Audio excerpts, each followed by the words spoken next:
Greetings, this is Doc Ock coming to you live and direct today from Black Facts Headquarters Central with another installment of Doc Ock at noon and 9.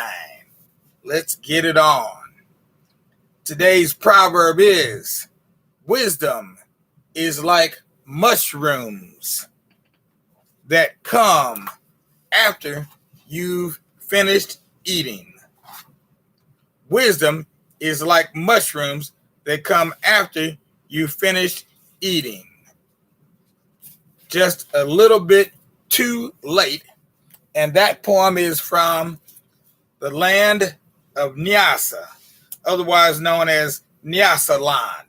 Nyasaland, that's right, you heard it right. Nyasaland. Nyasaland. We don't use that name anymore. At least we don't hear it around here too much.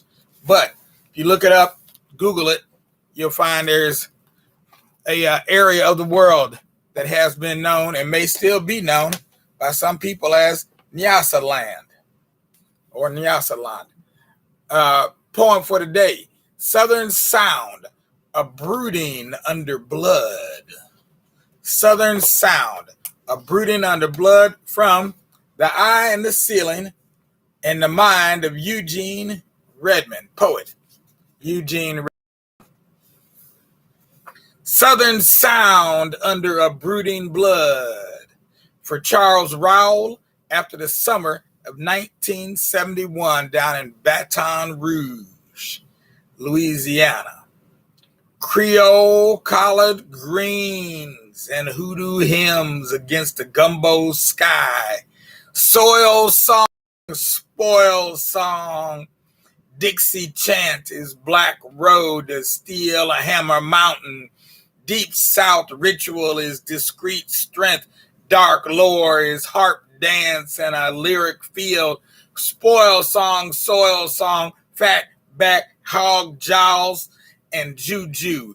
And the mind is farmland, is swarmland for this new nation in embryo, for this bee busy commotion and earthward poly chatter. Soil song, spoil song, bloodland, blood docks and blood fruit, and a child ripe and a mind ripe, ripe with sting or strut, like sugar blades of cane or Louisiana brown girls whose passions gestate in volcanoes.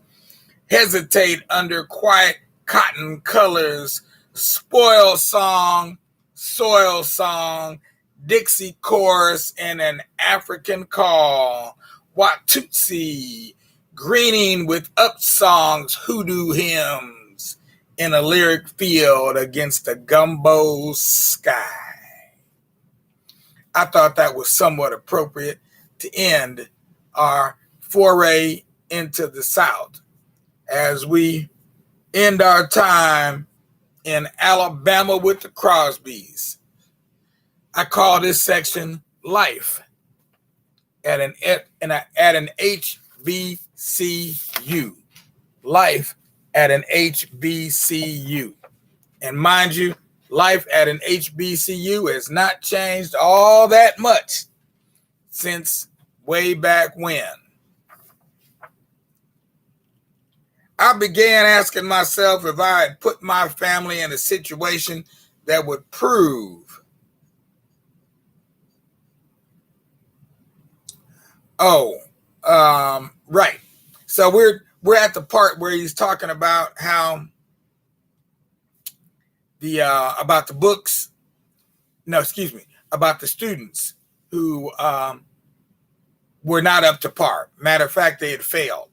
And the meeting that he had with President Foster and some of the other faculty members to decide on what should they do. Should they send these students, these 100 students, dismissal papers, or should they reinstate them? They decided to reinstate them. At that point, I began asking myself if I had put my family in a situation that would prove to be more troublesome than I had reasoned. When I initially decided to join Tuskegee, I based my decision primarily on the racial strife that was gaining intensity in the South and particularly in Alabama.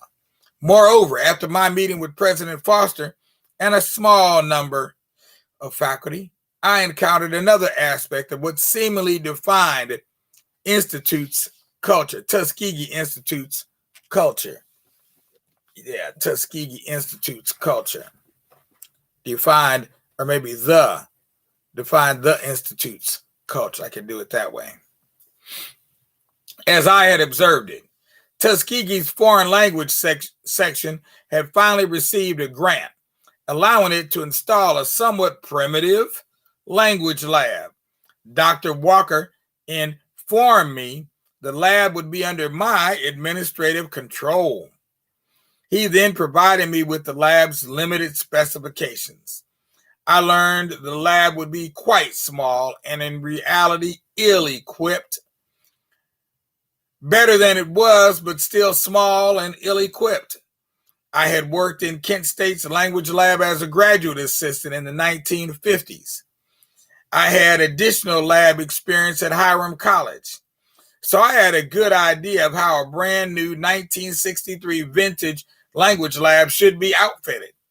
I thanked Dr. Walker for choosing me to direct the lab, since having done so, he had overlooked Mrs. Williams, whose tenure at Tuskegee was considerably longer than mine. Then I learned that what Dr. Walker had in the back of his mind. He wanted to highlight the opening of the language lab by inviting individuals from other Black colleges or universities in Alabama and as far away as Atlanta. Yes, he wanted to let them know Tuskegee's language program had come alive, and he needed a faculty member who would soon have a PhD to head it. I agreed with him, but introduced a caveat. I informed him that Tuskegee's final acquisition of a language lab was a noteworthy, but not a great event for universities all over the nation, and also HBCUs must have had such language labs long before Tuskegee, which fact suggested to me we could or should have an opening, but we shouldn't publicize it too proudly and make a big thing of it. Tuskegee's lab was a late arrival, and we should certainly celebrate our achievement, but our celebration should be low-key. He refused to heed my suggestion, became very agitated, and later demoted me, requesting I turn over my key to the language lab. Ooh, boy, smacked him down, didn't he? This incident with Dr. Walker reminded me of a similarly confused individual, Ralph Ellison, who had attended Tuskegee from 1933 to 1936, described in his Invisible Man, published in 1947. Dr. Bledsoe, the fictional president of Tuskegee, had also abruptly dismissed Ellison's hero from Tuskegee for something just as trite as Dr. Walker was attempting to force me to do. Ellison describes his Bledsoe as a man intent on using Black people's supposed lack of quote-unquote class, end quote, when juxtaposed with Tuskegee's hoity-toity element to elevate himself. The individual I had confronted was the chair of a department of only 4 or 5 faculty members. He was no more than quote-unquote Sandy, as he liked to be addressed, who was set on using me and his language lab, his soirees, his wife's pedigree, the book readings on his back lawn, all as indicators that he too was a member of Tuskegee's Black upper class. I learned from other faculty this demotion was a typical Saunders-Walker response, an action similar to his arbitrarily changing my German textbook.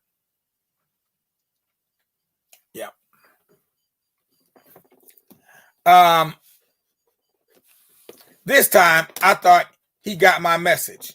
I was absolutely unwilling to follow his every unfounded desire, his idiosyncrasies, and I do mean idiosyncrasies, as well as those I was beginning to recognize almost endemic to Tuskegee Institute's culture and were mounting almost daily.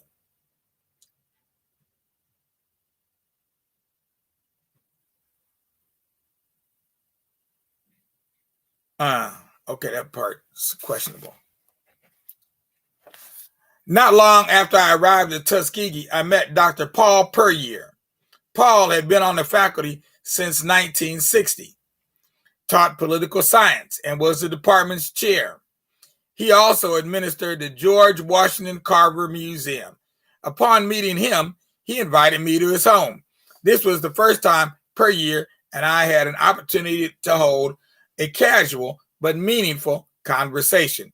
During my visit, our conversation drifted from items in the news, especially the intensifying civil rights struggle, the quality of Tuskegee students, its student admission and administrative practices, and finally to salaries.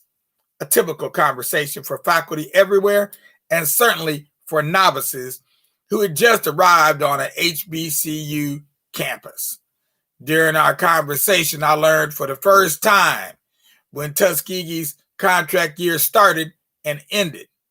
To my surprise, Tuskegee's contract required 11 months of classroom teaching or an equivalent activity. The contract began in September and terminated in August, allowing just 1 month of vacation. When I heard this, I immediately realized I had mistakenly signed on to an incorrect contract. I began asking excited questions, for assuming Paul was correct, I was about to lose 25% of the $4,900 I had mistakenly thought I had contracted for over a 9-month period. Needless to say, when our casual conversation terminated, I rushed home to check the contract I had signed. To my chagrin, I learned Paul was right. I had obviously signed the contract without having read it carefully enough. I had stupidly taken it for granted my salary had been computed as it would have been at Kent State and Hiram, institutions I was familiar with. Yes, it was for an annual payment of $4,900. However, to earn it, I had to teach 11 months, which included 2 summer months, leaving only August open. The next day, I called Dr. Andrew P. Torrance, Tuskegee's vice president for academic affairs, to set up a meeting so I could discuss the error in my contract. When I met with him and dispensed with the standard pleasantries, our discussion turned to my contract. I outlined my interview with Dr. Walker in Chicago and my saying to him I expected a salary no more than I would have been paid had I returned to Hiram College. $4,900, no more, no less. I went on to discuss what I recently learned was a mistake. I explained that at both Kent State and Hiram, the contracted school year was 9 months, and the salary for the period would be spread out over 12 months. Vice President Torrance listened to my description of how my mistake occurred. I repeated what I had told Paul. I was so intent on not taking Dr. Walker through a lengthy back and forth salary negotiation that I had mentioned to Dr. Walker I had decided to teach German and Spanish in fulfillment of a promise I had made to my mother, who had prayed I would finally fulfill a hope she had held for me. She had on occasion in my youth experienced my getting off track. As of late, I had married, fathered 2 sons, and demonstrated I would finally be able to fulfill her wish and bring my learning to those who needed it most. With her hope in mind, I had decided money would not be my driver. I was therefore driven by my intention to give back. So I told Dr. Torrance I was not asking him to correct the situation by increasing my salary to include the additional 2 months. No, I wasn't asking for that. I was rather asking that its length be altered to only 9 months instead of 11, thus eliminating my having to teach in the summer. Dr. Torrance suggested a correction of the contract's length would be difficult. However, he proposed an alternative. He asked if my wife had a degree. I answered yes, a BA in sociology. He then asked, would she be willing to teach reading? I quickly countered that would not work for 2 reasons. 1, she wasn't prepared to teach reading. And 2, I wasn't willing to have my wife go to work in order to correct a minor salary defect in my contract. I considered the defect minor because the deficiency amounted to $890, 25% of $4,900. After debating my counter proposal, the vice president suggested having me sign a new contract. This contract would be just for the upcoming summer term. This contract would consequently replenish the $890 I would have lost according to the initial contract. The caveat here was this: I would still have to teach summer school to earn the full $4,990 salary I had expected. I didn't accept Dr. Torrance's offer and entered what I felt was a much better suggestion, and that would also consist of 2 contract signings. However, this time, the first contract would void the previous contract and allow me to earn $4,900 during the current 9-month period, excluding summer school altogether, since I didn't want to teach during the summer. The second contract would upgrade my salary for the upcoming school year to include $4,900 plus $445 for each of the 2 summer school months. Dr. Torrance agreed and proposed that I sign both contracts simultaneously. His motive here was to grant a correction to my current contract and so doing commit me to remaining at Tuskegee for the full ensuing school year. I voiced my appreciation of his proposal and offered another proposal in which I also suggested I sign 2 contracts. The contract that restored the salary I had expected would be signed as soon as I received it. The second contract committing me to teach for the 1963-64 school year would be signed when my family and I returned from Mexico City and a visit to with my parents currently living in Los Angeles. They had recently sold their 50-acre farm in Ohio on Route 3, Clark Road, and now were living first in Compton and later moved to La Puente. My second proposal, Dr. Torrance decided not to refuse. During my visit with Dr. Puryear, I was introduced to an aspect of Tuskegee's history of which I had not been conscious. That 11-month faculty contract piece was Tuskegee's method for ensuring its ability to conduct its summer school. I didn't want to sacrifice my family's earned income in service to this device, which I thought was smart but unscrupulous, for it also kept salaries low. In 1968, a few years after our salary negotiations, Dr. Torrance became the president of Tennessee State.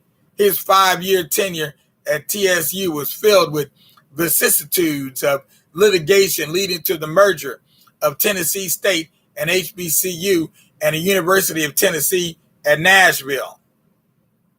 UTN was at the time a non-degree facility.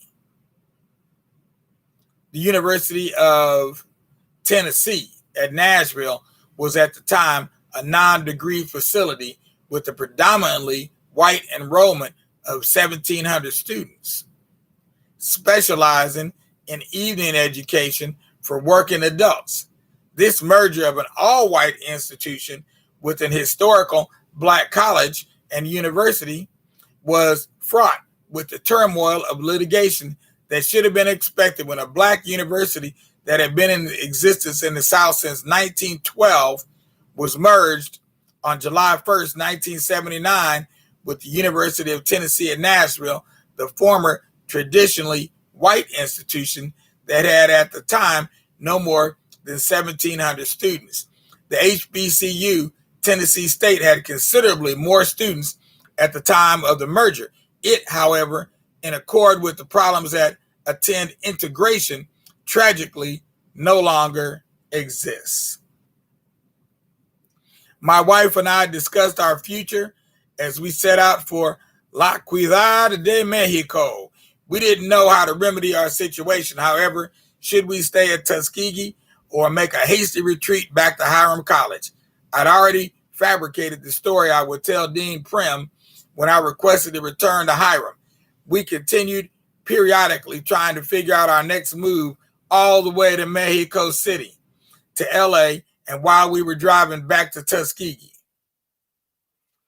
So we're going to end right there as they head up the road in their VW van, nursing it all the way back to Tuskegee as it was showing some signs of needed repair. It probably just needed to have the valves adjusted and things like that, because those vehicles are known for having, you have to adjust the valves on a VW like that every 3,000 miles. And they went way more than 3,000 miles. They should have had it readjusted when they got to LA. But I don't know if Dad knew that or not. Hard to say. Meanwhile, we're going to go ahead. Today is the last day of our twice daily live streams. I've got one more live stream to do this evening. And then from here on out, I will be posting up rewinds on a daily basis. And maybe for this month, I'll continue on with the interspersing of music from the soundtrack of my life and my father's life as well. For our soundtracks are not that much different, although mine has a lot more reggae music in it than his does, and as well as some other people like Sun Ra, etc. So yeah, you know what? I think that's what I'm going to do for the month of December. I'm going to intersperse it with music from my life's soundtrack. So I'm going to do more of my music. But again, there's some overlap between mine and my dad's, but I also have some idiosyncrasies that he doesn't have. Meanwhile, y'all know what to do out there. Go ahead and make those donations. Tomorrow is Giving Tuesday. Let's not make it a blues day, but let's get started early. Start early. Don't wait till later, because later ain't going to be no greater and you're not going to be no straighter. Start making those donations today. You can do it right below. If you're on Facebook, you can do it at the website. If you're on YouTube, just go to the website and do it there. Meanwhile, our time is up. I'm out of here. Peace out. We'll see you tonight at 9. This is Doc Ock at noon and 9, signing off.